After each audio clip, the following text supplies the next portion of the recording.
Good afternoon, chicos. It's the last day of school in Belgium. Summer holidays have started. If you got kids, I hope you look forward to holidays.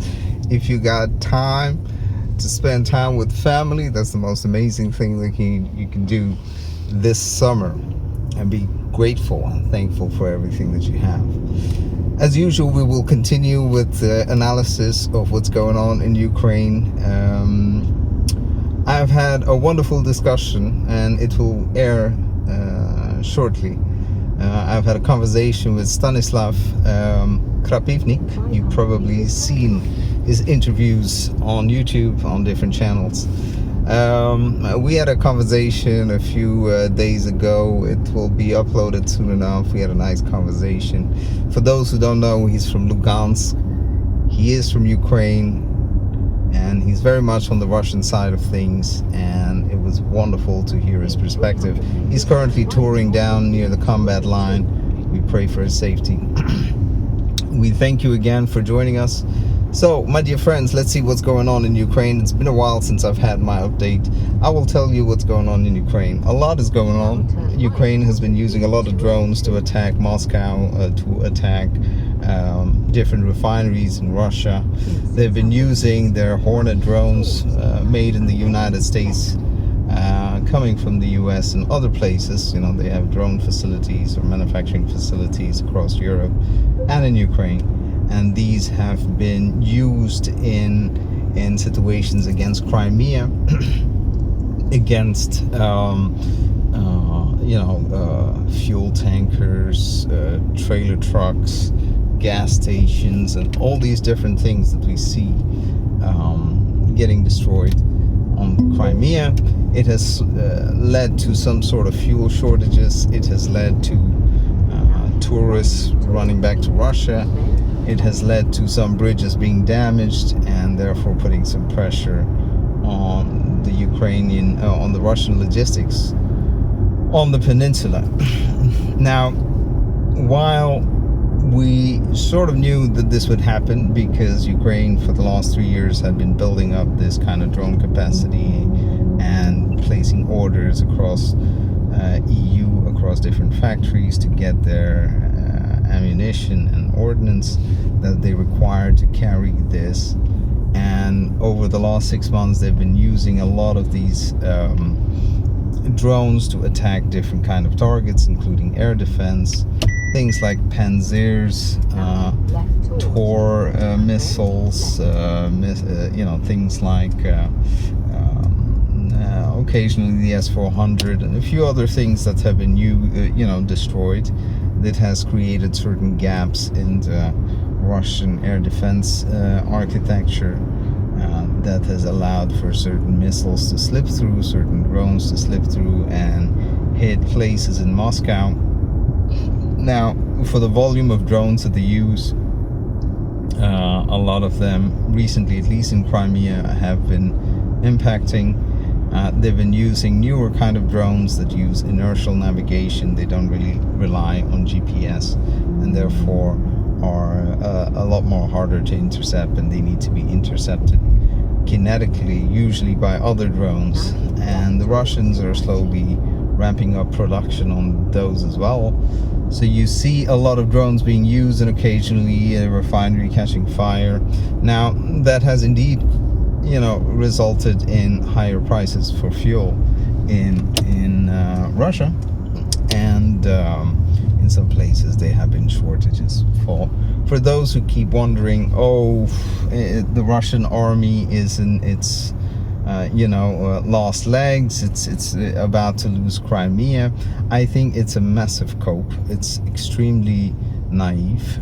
In the same coin, the Russians for the last couple of weeks have been destroying many gas stations, many petrol stations, fuel stations across Ukraine, especially in the north, in the Sumy, Chernigov regions. They've destroyed over 150 in the Zaporizhia, in the regions in the east and southeast regions. They have been destroying a lot of gas stations. So it has become difficult for civilian traffic to move along, of course. And people people say, oh, look at the lines for fuel lines in Russia, look at the lines of people trying to run away from Crimea. Sure, a couple of thousand vehicles are trying to get away every day. And sure, usually it's the well-off, the people who are capable of leaving, or the tourists, or temporary travelers, or business people who have the means to run away and vacate the island. Mostly it's tourists running back. I find it extremely naive to believe that the roughly 2.5 million inhabitants who are still in Crimea, that all of them are expected to suddenly run away to Russia. I really doubt that. Secondly, a lot of Crimea is not really mobilized. There is no mass mobilization in Russia. For those who keep coping that 1.3 million Russian casualties, man, they've had 1.3 million casualties, but there's no reality for those numbers, because the body exchanges, the absolute disastrous scale of forced mobilization in Ukraine proves that Russia doesn't suffer nearly as many casualties as the Ukrainians claim. So it's not going to help them. You see, the biggest problem that Ukraine has is the constant lies that they keep telling themselves. It's the same lie. For example, that brilliant operation, they performed a brilliant operation called, Spider's Web, more than a year ago. Brilliant operation. But then they started off the whole thing by saying, oh, we destroyed 40 aircraft. And finally, when you count the losses, about 12 to 13 aircraft destroyed and damaged. So it's completely nonsense. They've been lying about this, or the massive interception rates that they were always claiming since day one. They would claim, oh, we intercepted everything. But in the meantime, you would see explosions in Kiev and other places. It's complete nonsense. They have been lying since day one about their interception rates. They've been lying since day one about how many Russians they potentially killed. They still claim they've destroyed 12,000 tanks, by the way. And Oryx, which is a Western OSINT site that keeps looking at confirmed Russian losses on the battlefield, they count over 4,000 tanks. So there's a threefold discrepancy. So these are lies they tell themselves. These are lies that they keep repeating to themselves, and the gullible people who think this is reality, and somehow everything else, the reality, when reality hits, you see that the Ukrainians aren't even able to hold Kupiansk, which they painfully tried to take, a couple of months ago. The problem with the Ukrainian front is that they have, over the last 4 years, lost so many people. They have lost so much infantry and ground forces that they do not have enough people to hold those grounds. And now people say, oh, they are using a lot of drones, man. Look, they use unmanned ground vehicles, UGVs, to take all these things. But the Russians post daily videos. The Rubicon unit posts daily videos of them destroying said ground drones.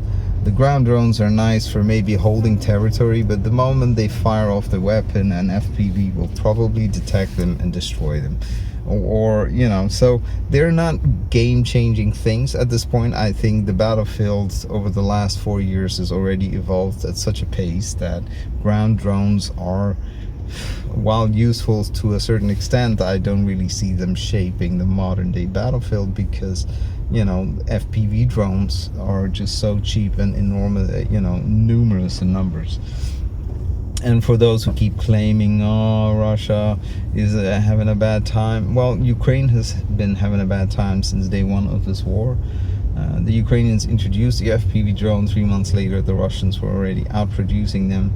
They were producing more videos of drone strikes every day. They were publishing them. And of course, they were ramping up their most potent airstrikes, which are the FAB glide bomb or glide munition strikes.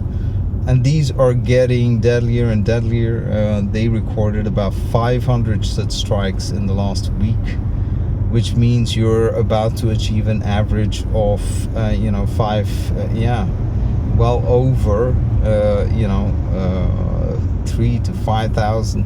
In February 2026, they used over 5,700 glide bombs. So these are the ones that absolutely pummeled the Ukrainians on their trench lines, in their deployment points, in their UAV control centers.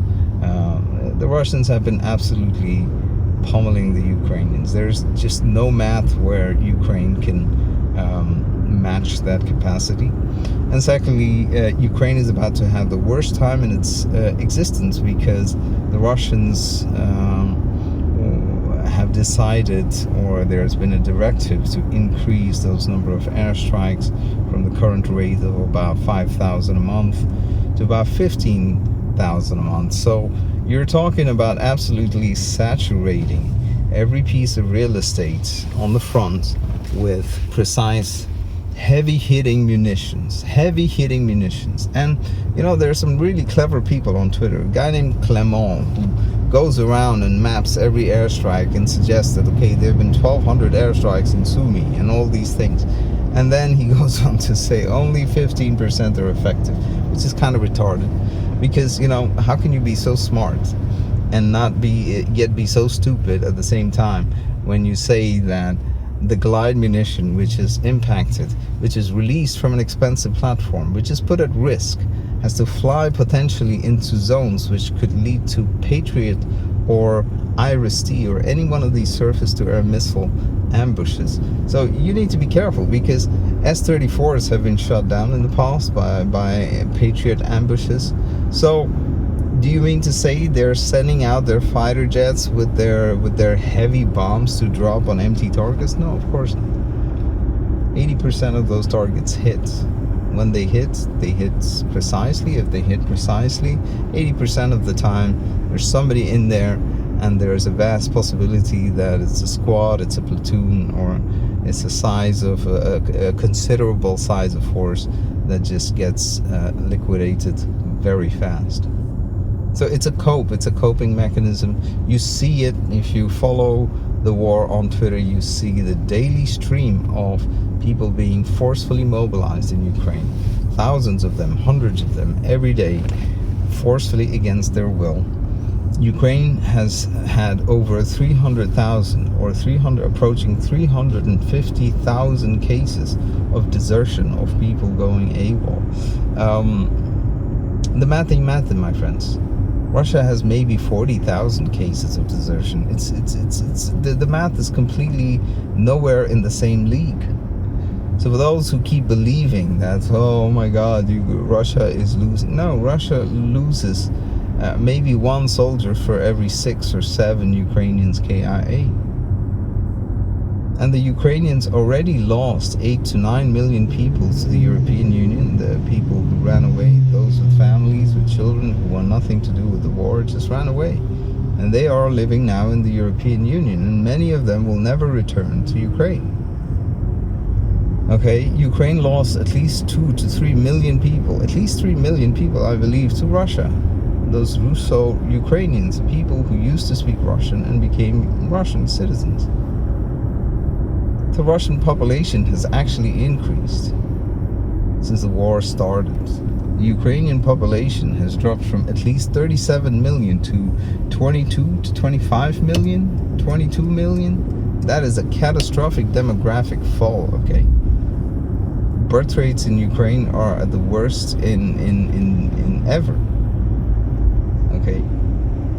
They are mobilizing people who are disabled. You can clearly see videos of people. You can see it for yourself. Go on Twitter and follow any of these channels, and you will see it for yourself. How people are mobilized right out of their house, dragged off the streets, and to go fight a thankless war for something.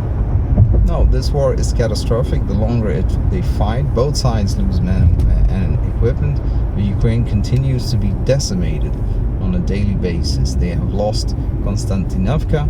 The Russians are about 12 kilometers from the strategic town of Kramatorsk. They're about 12 kilometers or 11 kilometers from Sumy. They are about 12, 13 kilometers from Slavyansk. And while the Ukrainians counterattacked in Stepnohersk and all these places in the Zaporizhia region, the Russians are not really far away. They're about 15 to 20 kilometers from Zaporizhia. So we're looking at a catastrophic set of events that are occurring in Ukraine.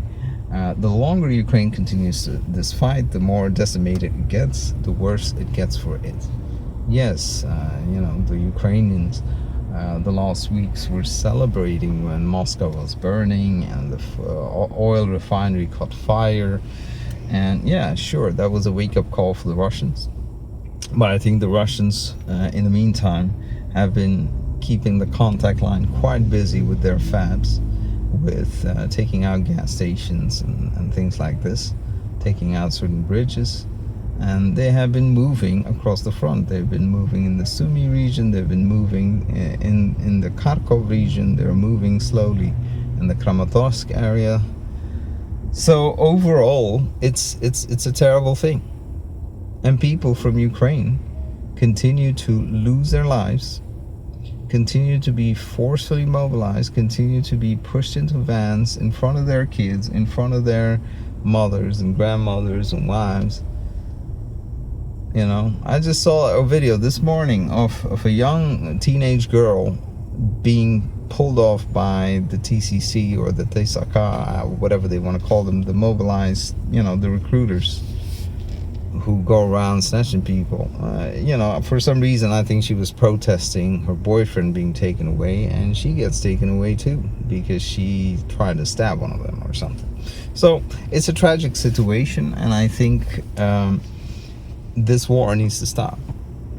I think the longer it continues, Ukraine will get it worse. Now, a lot of people are saying, a lot of hardline Russians are saying, oh, we should attack those factories in different parts of Europe, certainly that are providing all this ammo to kill, they say, civilians, because yes, Ukraine did target certain dormitories in Staroblisk and killed quite a few children. So the Russians feel like they will continue to fight this at the Ukrainian level. What does that mean? That I personally believe the Russians don't need to attack NATO or don't need to attack any other country. They can just continue to hammer Ukraine down.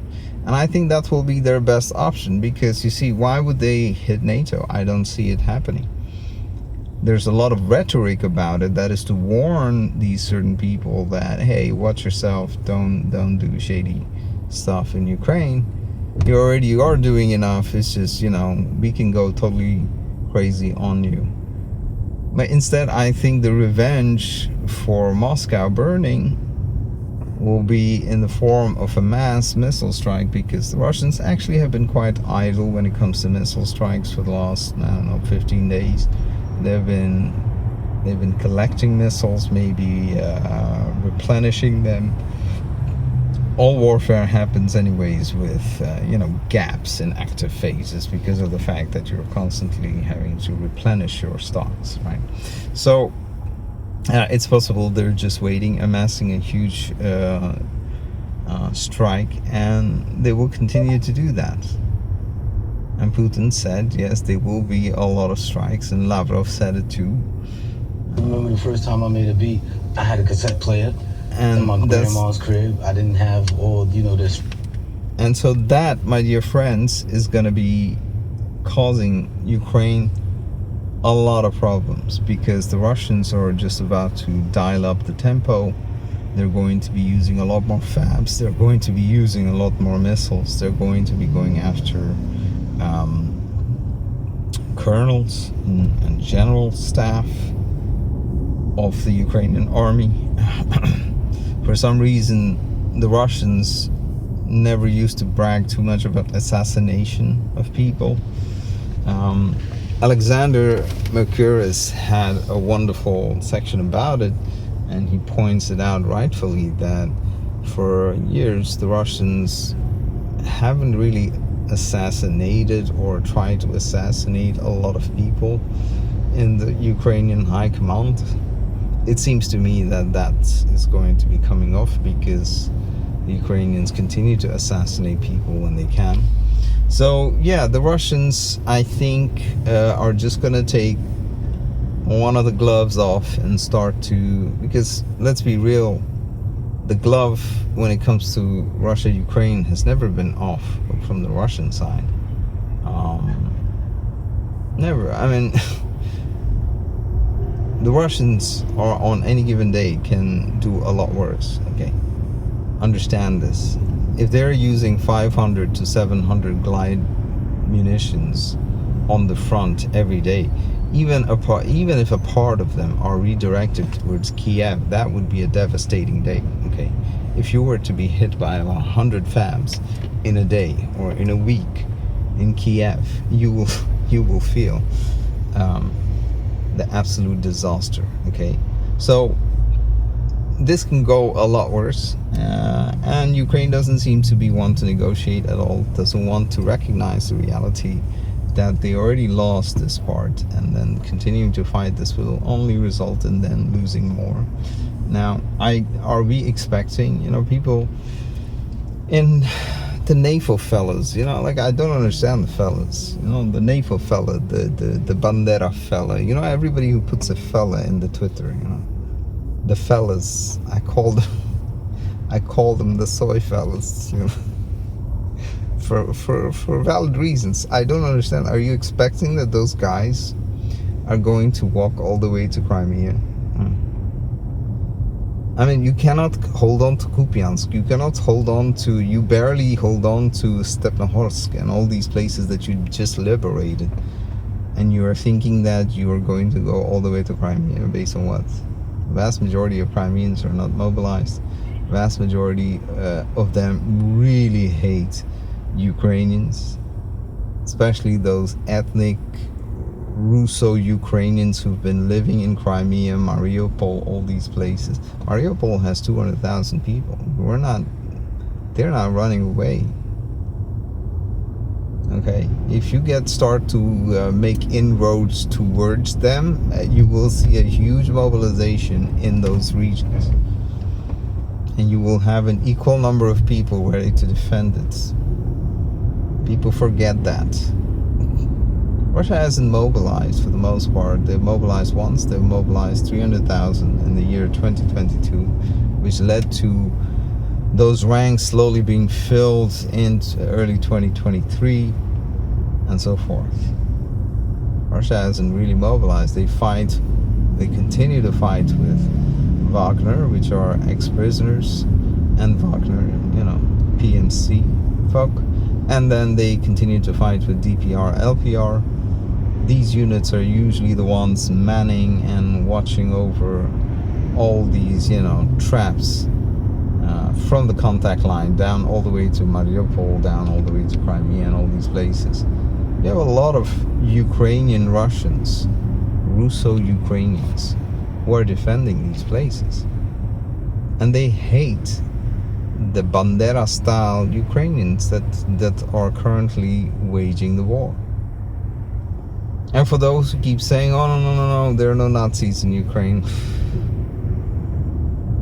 Well, what do you have to say? You'd have to be an absolute moron. You'd have to not pay attention to the combat patches, the flags, the Nazi salutes, the Nazi symbology.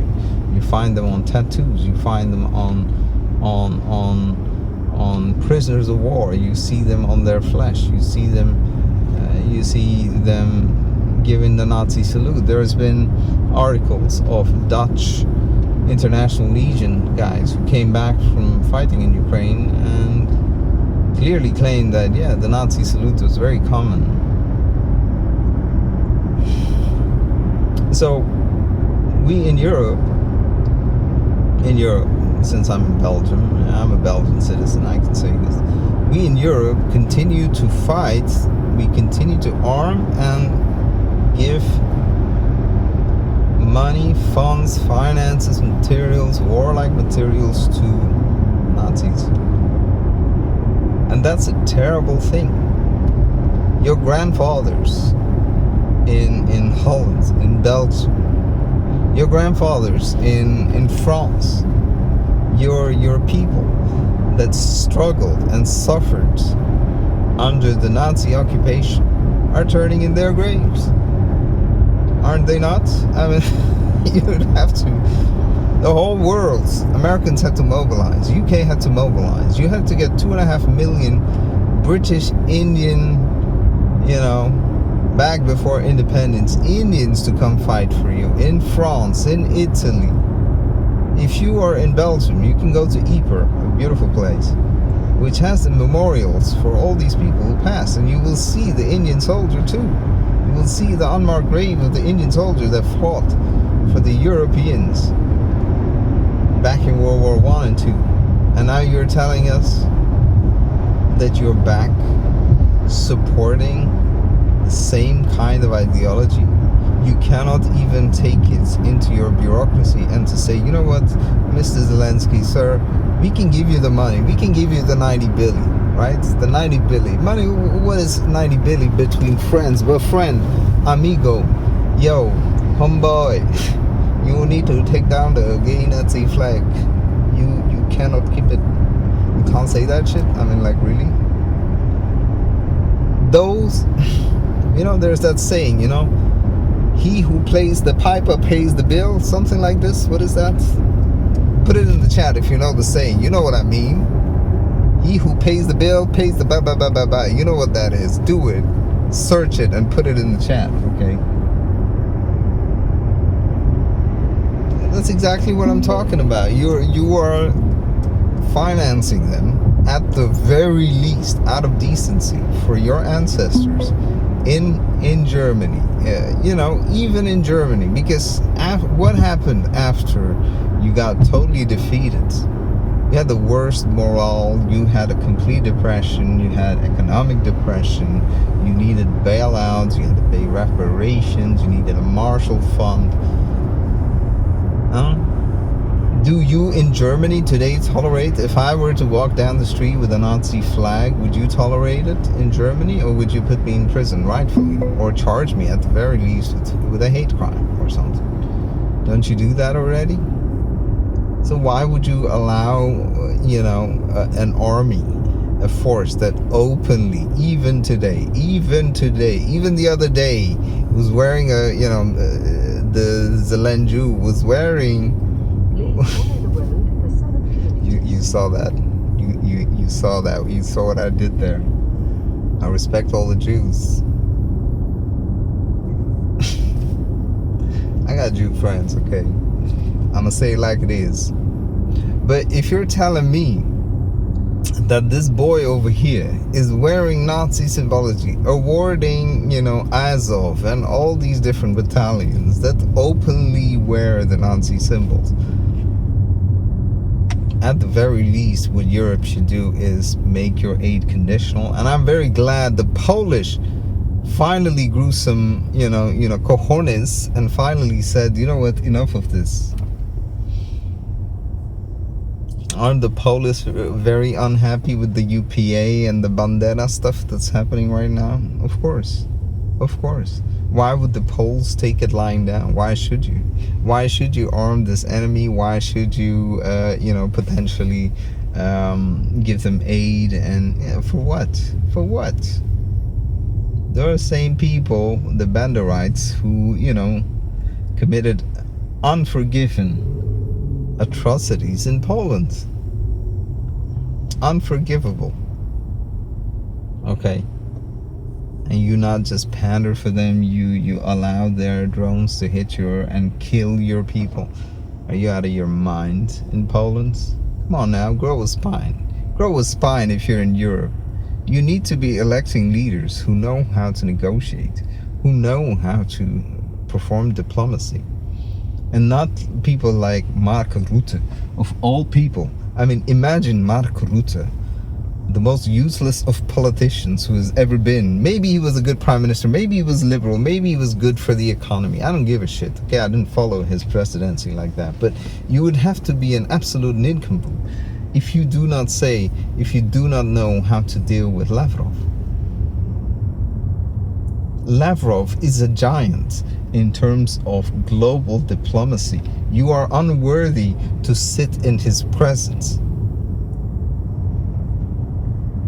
Never have you seen Sergei Lavrov lose his calm, patience, cool, nothing. He will give you what you want to hear, or if you don't want to hear, he will give it to you either way. He's a dinosaur when it comes to diplomacy.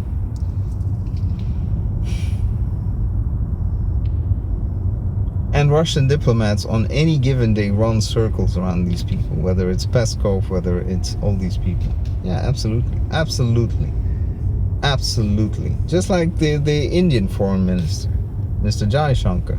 He just he just smacks around really good in a very polite way, polite, just like we like it. And people are really fascinated. It's like, the other day, I will not say who, there was a conversation of somebody and they were saying India continues to support the Russians. The continues to support the Russians. I was like, what is wrong with you? Like, what, they are 1.4 billion people. We're not, you're not supposed to take care of your own people. You're not supposed to take care of inflation.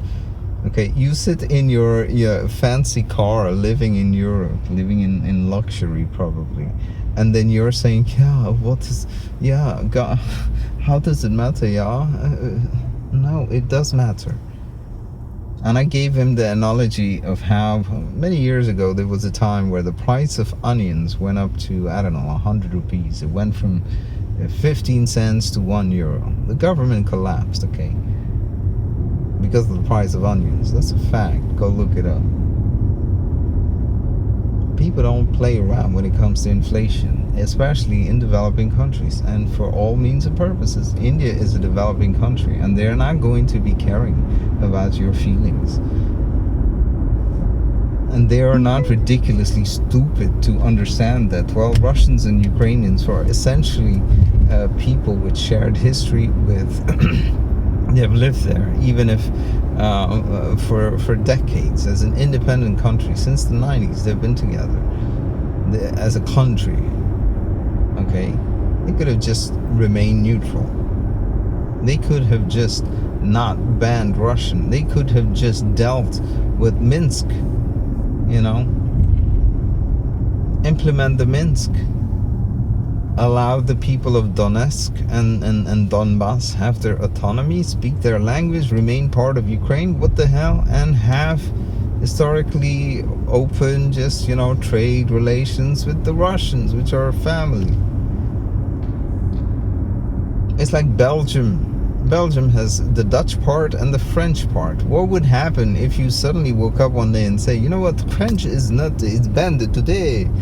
From this day forward, we are going to ban all the French people in Belgium. What do you think will happen? Do you think France will just sit quietly while people who speak the same language, and then you start to use artillery on those people, you start to make those people disappear, you can commit all kinds of atrocities, against civilians, you start putting out hit lists, and you start closing down French-speaking schools? What do you think will happen? Do you think France, a nuclear country, will invade Belgium at some point?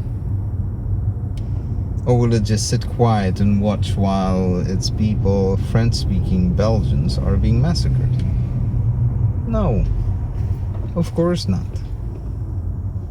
So Ukraine is the same. Ukraine is the same. Those lands belong to the Russians. Unfortunately, Ukraine lost the opportunity to make an agreement in March 2022 at the behest of its sponsors, Western sponsors, I would say. The Biden crime family back then, and then the useless people in France, UK. Oh my God, the amount of absolutely retarded people in the UK, especially who are Bro, we support Ukraine, man. We need to go fight Ukraine, man. Bro,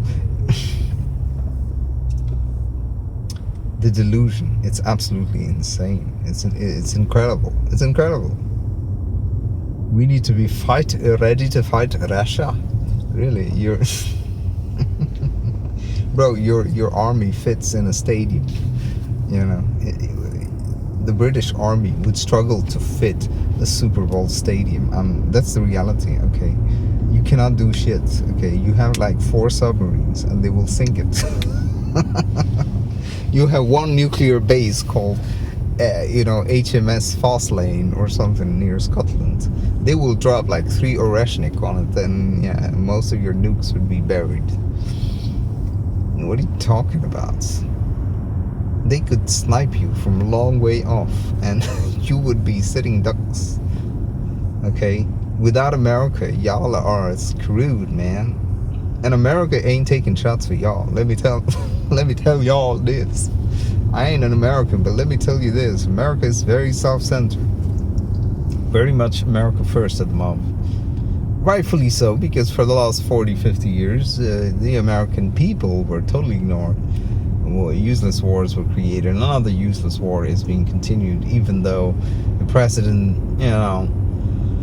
could do more about it. He's not, which is a pity. He should. He could. He has the power. He could just say, I will end all intel to Ukraine. If he does that, he could end Starlink today and the war would be over in about 2 weeks. Okay? Or 2 months.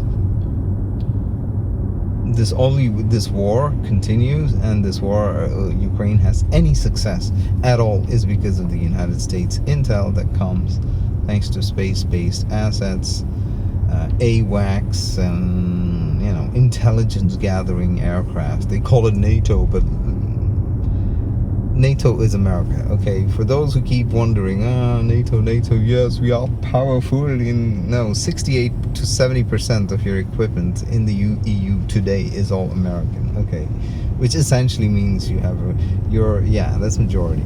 Okay, you can try to replace it, but that's not going to help. You see, you're only going to drive the wedge, and when you need the Americans to come and step in, they will not come and step in because you alienated them too much.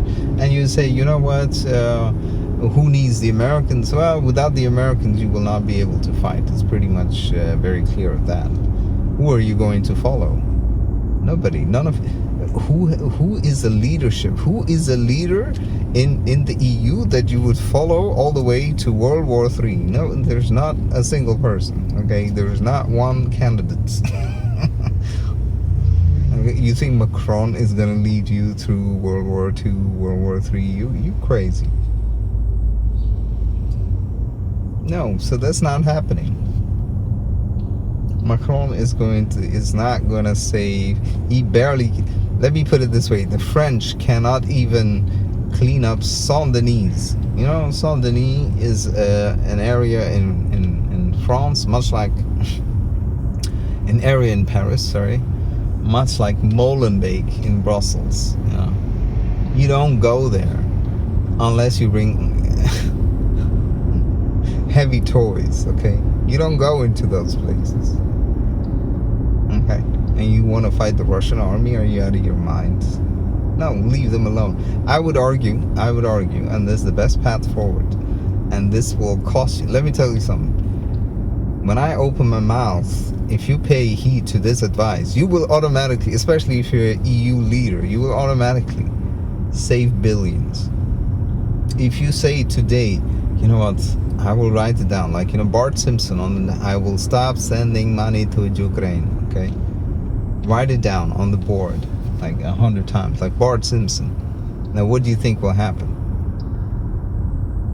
You will find at the end of your year, you will have millions more available to you for your schools, for your kids, for the Ukrainian refugees, the people who are temporarily settled there. You will have more money for all of that, instead of a wasteful war that leads to more people being disabled in Ukraine, the demographic collapse worsening, and that's it. In exchange for what? Russia having an economy which is barely growing, much like the German economy or the British economy. Look at the German economy today. Open up Google and see German economy GDP growth.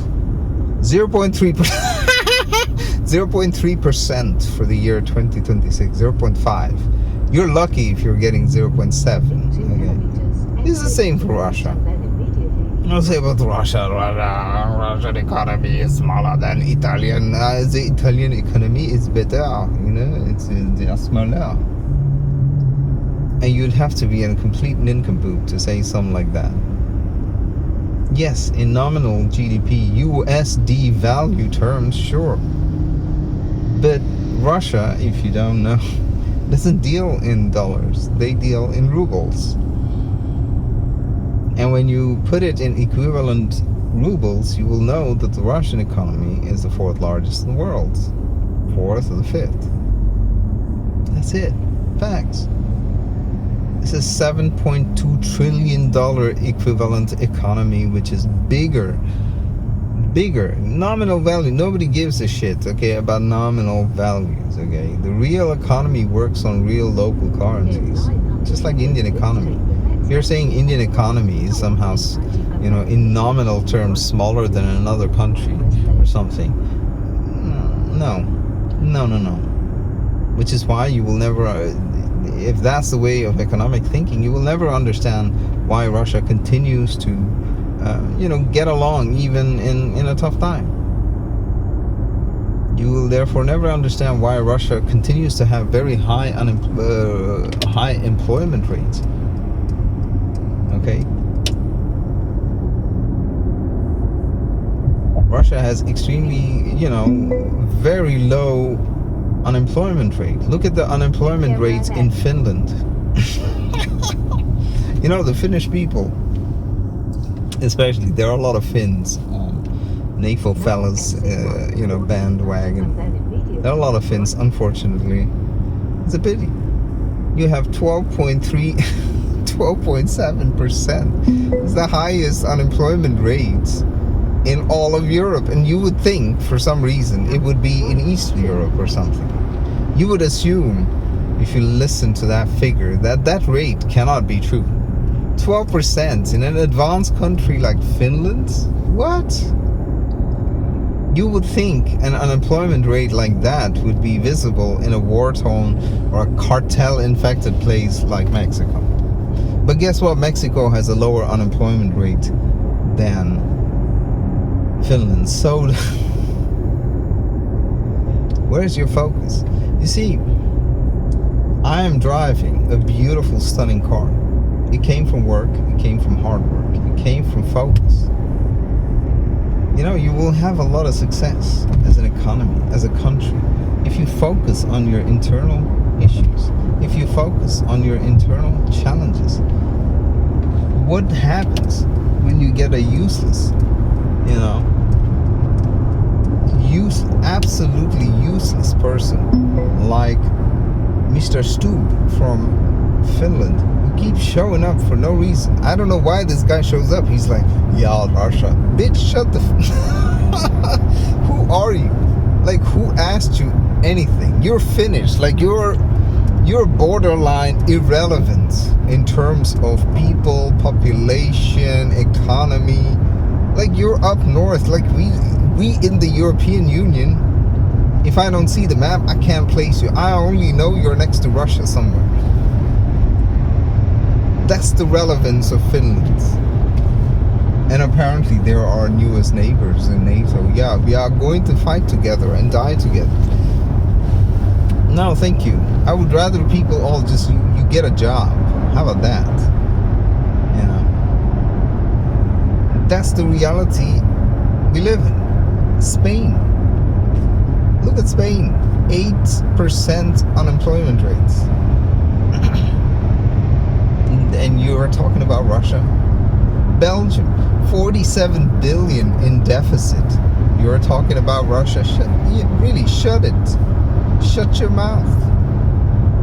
When you don't have nothing to say, know your position and shut it.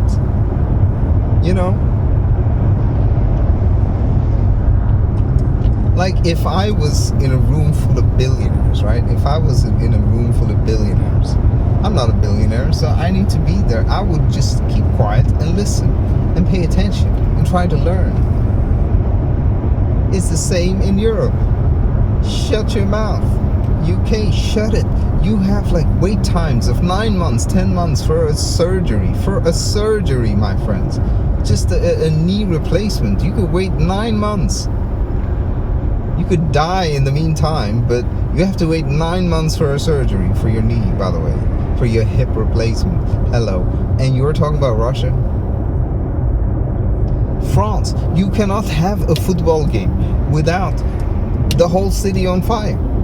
You cannot even have a musical festival, apparently, without lines of cars being absolutely vandalized, destroyed, people, ratchet people jumping on them.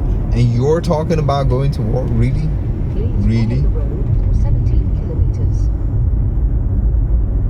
You better hope you would never be attacked by the Russians, because you will instantly go into chaos, because instantly there will be looting, rioting. You've had so much, illegal immigration into the European Union. You have so much, cognitive dissonance. You have so many people who just do not like European Union. Look at the farmers. Every chance they get, they block in roads. They show up. They're like, yo, what's up with the nitrogen? What's up with all these rules and regulations? Overruling and regulations. That's the reality, my friends. That's the reality that we have, that we live in Europe. Complete distraction when it comes to Ukraine. Complete lack of understanding on how to end this war. Complete lack of diplomacy, of skills of diplomacy. Skills. So we are totally reliant on useless people making useless decisions. That's the reality of what's going on in Ukraine. So which is why, if you're a European leader, if you're watching this, well, for some reason, I don't know, you watch this, you will save instantly millions if you just write that down. I will not send money to Ukraine. I will stop sending weapons to Ukraine. I will stop actively participating in this war. Because at some point, it's a legal switch in the Russian mind. It's just a strike on the paper that says, you know what, from this day, we are all enemies. We start fighting. You just need to do something really stupid and egregious. That's it. That's my thought process, okay? I'm a peaceful guy, okay? I would rather we in European Union stop having delusions. I would rather that we in European Union focus on our internal issues. Whether in Belgium, whether you are in Germany, whether you are in France. Fix your energy policy. Fix your internal strife, struggles, crime, jobs, infrastructure, artificial intelligence. Find things to invest in. Okay? The more you invest in war, the more you invest in future destruction. It's a simple fact. And that's my message. I hope you like it. If you like it, you need to subscribe. Boy. If you don't subscribe, what is the point of me doing this, rambling at you for 48 minutes immediately? Oh my God, you better subscribe. I love you. Bye-bye. Take care. Take care. Bye.